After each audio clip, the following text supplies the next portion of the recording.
ये बताइएगा कि ओमिक्रॉन जो है कोरोना वायरस की एक नई किस्म, जिसे अफ्रीकी वायरस भी कहा जा रहा है, ये कितना नुकसानदेह हो सकता है दुनिया की, किस हद तक दुनिया के लिए डेंजरस है, और पाकिस्तान में क्या इसके फैलने के इम्कानात हैं? बिस्मिल्लाह रहमान रहीम। बहुत शुक्रिया नसरुल्लाह भाई। देखें, जब ये 2019 के दिसंबर में ये वायरस कोविड-19 की जो आरएनए वायरस है, बहुत बड़े साइज़ की ये नमूदार हुई, 2 वायरसेस मिलके एक बनी। उस वक़्त कोशिश की गई कि ये वुहान तक महदूद रहे, लेकिन नहीं रही, चाइना में फैली, फिर चाइना में कोशिश की गई वहाँ तक रहे, फिर पूरी दुनिया में फैली और पैंडेमिक कलाई। उसके बाद इसकी तकरीबन कोई 150 वेरिएशंस और म्यूटेशंस आई, और हर दफ़ा ये कोशिश की गई कि इसको महदूद किया जाए, लेकिन अनफॉर्चुनेटली हम नाकाम रहे, तमाम मुल्क नाकाम रहे और अल्टीमेटली ये सब जगह फैली। तो जाहिर है ये जो ओमाइक्रॉन आप कह रहे हैं, जो B11529 म्यूटेशंस और वेरिएशंस हैं इसमें,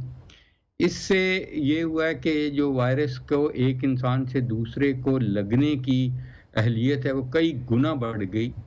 और ये साउथ अफ्रीका से शुरू हुई, लेकिन ऑलरेडी यूरोप में और साउथ ईस्ट एशिया में इसको देखा जा रहा है इस वक्त। अल्हम्दुलिल्लाह अभी तक पाकिस्तान में केसेस रिपोर्ट नहीं हुए, लेकिन जाहिर है कि पाकिस्तान वल्नरेबल है और रहेगा, ख़ासकर जब हमारे टेस्ट एंड ट्रेस का सिस्टम इतना फाल नहीं है। तो अल्लाह करे कि ये मौज़ा ही होगा कि ये पाकिस्तान में नहीं आए, वरना ये बहुत ज़्यादा ख़तरा है कि पाकिस्तान में आए, और उसके लिए मेरा ख़्याल है हमें बिल्कुल अलर्ट रहना चाहिए, हमारे अदारों को अलर्ट रहना चाहिए, और हमें इंडिविजुअली भी एज ए फ़र्द भी और एज ए फैमिली भी बहुत अलर्ट रहना चाहिए। जो एहतियातों का हम जिक्र करते रहते हैं उनको अपनी ज़िंदगी में रखें, और पाबंदियों के साथ अपनी ख्वाहिशात की कुर्बानी दें, ना कि आपको जानों की कुर्बानी देनी पड़े। डॉक्टर साहब, SOPs जो पहले हमने तय किए, हुकूमत पाकिस्तान ने जब मुख्तलिफ इदारों में जो तय किए, क्या वही SOPs फॉलो करने पड़ेंगे, या जैसे कि आपने कहा कि ये बड़ी तेज़ी से फैलता है और इसका ट्रांसफ़र जो है वायरस बहुत जल्दी होता है, तो फिर पुराने SOPs भी बदलने पड़ेंगे? देखिए मलिक साहब, सबसे पहली चीज़ ये है कि तमाम दुनिया के इंसानों को ये चाहिए कि वो फौरी तौर पे वैक्सीनेट कराएं, चाहे वो पाकिस्तान में या कहीं भी हैं, क्योंकि इसका हल तो यही है, अगर हम वाकई इससे परमानेंटली छुटकारा हासिल करना चाहते हैं और कीमती ज़िंदगियों को बचाना चाहते हैं और लोगों को तकलीफ़ से बचाना चाहते हैं, तो उसका फिर हल यही है कि इसको रुखसत किया जाए और हर्ड इम्यूनिटी क्रिएट की जाए। हर्ड इम्यूनिटी एक मुल्क की हर्ड इम्यूनिटी का फ़ायदा नहीं होगा, पूरी दुनिया में हर्ड इम्यूनिटी क्रिएट करनी पड़ेगी। अब जैसे इजराइल ने हर्ड इम्यूनिटी क्रिएट करने में सबसे पहल की, लेकिन अब ये जो ओमाइक्रॉन है ये वहाँ पे अभी डिटेक्ट हुआ है, और जाहिर है वो छोटा सा मुल्क है, लेकिन वो भी इसको नहीं रोक सके। तो इसलिए मैं समझता हूँ कि सबसे ज़्यादा तरजीही बुनियादों पे हमको WHO को और तमाम इदारों को मिल के करना ये है कि इसको नेशनल लेवल पे एज ए पाकिस्तानी नहीं सोचना, एज एन इंसान सोचना है, और इसका दुनिया से रुखसत करेंगे तो फिर ही हम वाकया ही, वरना आपको पता है कि जब ये हमारी मुल्क में आएगा तो हमारी जो मईशत अभी भी मुश्किल से हम कुछ थोड़ा सा बेहतर होते हैं तो फिर ये मसला हो जाता है, थोड़ी सी हमारी मोर्टेलिटी कम होती है तो फिर हो जाता है। तो एहतियात तो वही हैं जो पहले भी हम कहते रहे हैं कि एक तो वैक्सीन लगवाएं, जल्द से जल्द लगवाएं और अपनी वैक्सीनेशन को मुकम्मल कराएं। लेकिन क्या डॉक्टर साहब वैक्सीन की आप बात कर रहे हैं, वैक्सीन से क्या जो वैक्सीन शुदा अफराद हैं, वैक्सीनेटेड, क्या वो भी इससे इफेक्ट हो सकते हैं, और अगर होंगे तो किस हद तक हो सकते हैं? बिल्कुल हो सकते हैं, और कोई भी वैक्सीन अभी तक कोरोना की ऐसी नहीं आई, चाहे वो मैसेंजर RNA है या सब यूनिट है या वायरल वेक्टर वैक्सीन है, जो 100% मुवस्सर हो। लेकिन सब वैक्सीन ने अपनी जो एफिकेसी है, जो यानी कि उसका मुवस्सर होना, वो लूज़ किया है। जितने भी वेरिएशंस आते हैं, म्यूटेशंस आती हैं B117 के, उसमें कम एफिकेशियस हो जाती है। डॉक्टर साहब ये बताइएगा कि इस वक्त जो वैक्सीन लगी हुई है, इसमें ये भी कहा जा रहा है कि अमेरिकी कंपनी जो मॉडर्ना वैक्सीन लगाई गई, वो कहते हैं कि एक बूस्टर लगाने से भी इसका मुकाबला किया जा सकेगा, इससे बचा जा सकेगा, ऐसा हो सकेगा? देखिए मलिक साहब, तमाम वैक्सीन जो भी मुहैया हो वो लगवानी चाहिए। अभी भी बहुत ऐसे लोग मौजूद हैं जो वैक्सीन को रेजिस्ट कर रहे हैं या वैक्सीन हेजिटेंसी में मुब्तला हैं।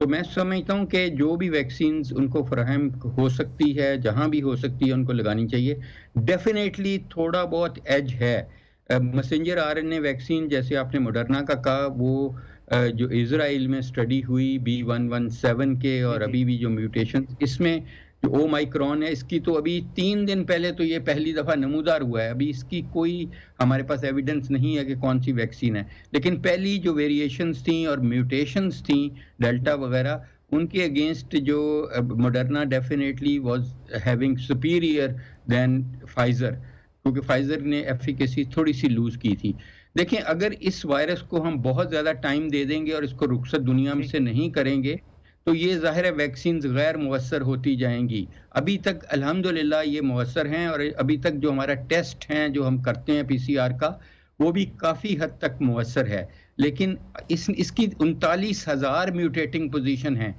39,000 जगहों से ये म्यूटेट कर सकती है वायरस, और अल्लाह ना करे कि ऐसा हो, क्योंकि इसलिए हमें बहुत जल्द इसका किला कुमा करना पड़ेगा, हर्ड इम्यूनिटी ग्लोबली हो, हर्ड इम्यूनिटी क्रिएट करके। डॉक्टर साहब, अगर खुदा न खास्ता ये फैलता है तो क्या हम फिर लॉकडाउन की तरफ जा सकते हैं? और दूसरा, जो इस वक्त वर्ल्ड लेवल पे रिपोर्ट हो रही हैं चीज़ें, उनके मुताबिक इलामात क्या हैं? जैसे कि कोरोना वायरस जब आया उस वक्त इलामात बता दी गई डॉक्टर साहिबान की तरफ से कि ये इलामात हो सकती हैं, आपको फौरी टेस्ट करवाना चाहिए।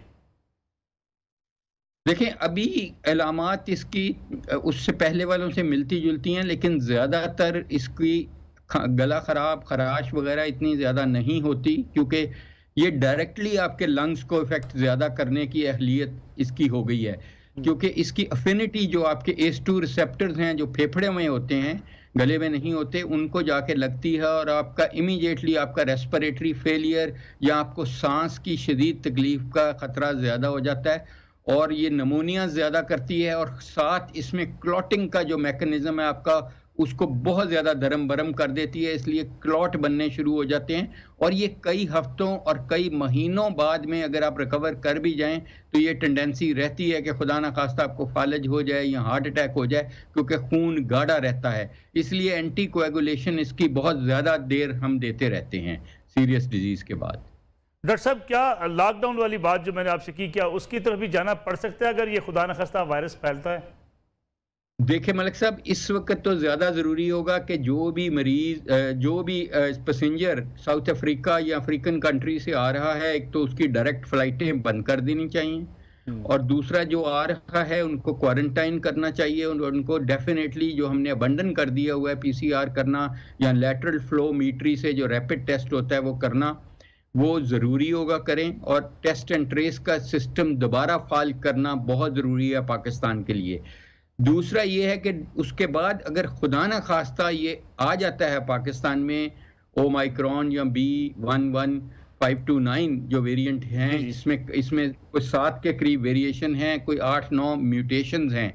तो फिर हमें डेफिनेटली स्मार्ट लॉकडाउन की तरफ जाना पड़ेगा। और जैसे यूरोप में जा रहे हैं और बहुत सारे मुल्कों में, इवन फार ईस्ट में भी अब ये डिटेक्ट हो रहा है, और वो भी इसको लॉकडाउन कर रहे हैं, क्योंकि लॉकडाउन जल्दी करना ज़्यादा बेहतर है बजाय लेट करने के जब ये फैल जाए। तो इसलिए इसका इस वक्त तो हमें फौरी तौर पे अपने बॉर्डर्स, खासकर जो एयरपोर्ट्स हैं, उनको सिक्योर करना, हाई अलर्ट पे रखना बहुत ज़रूरी होगा। डॉक्टर साहब, कोरोना के हवाले से आपने पूरी एक रिसर्च की, एक पूरी स्टडी की, जो इसमें मुब्तला हुए कोरोना वायरस में, उन पे भी आपने एक बड़ी रिसर्च की, फिर ख़ास तौर पे वैक्सीन के बाद भी कुछ रिसर्च की गई। आप तजवीज़ क्या करते हैं कि अगर वैक्सीन भी लगी हो, उसके साथ साथ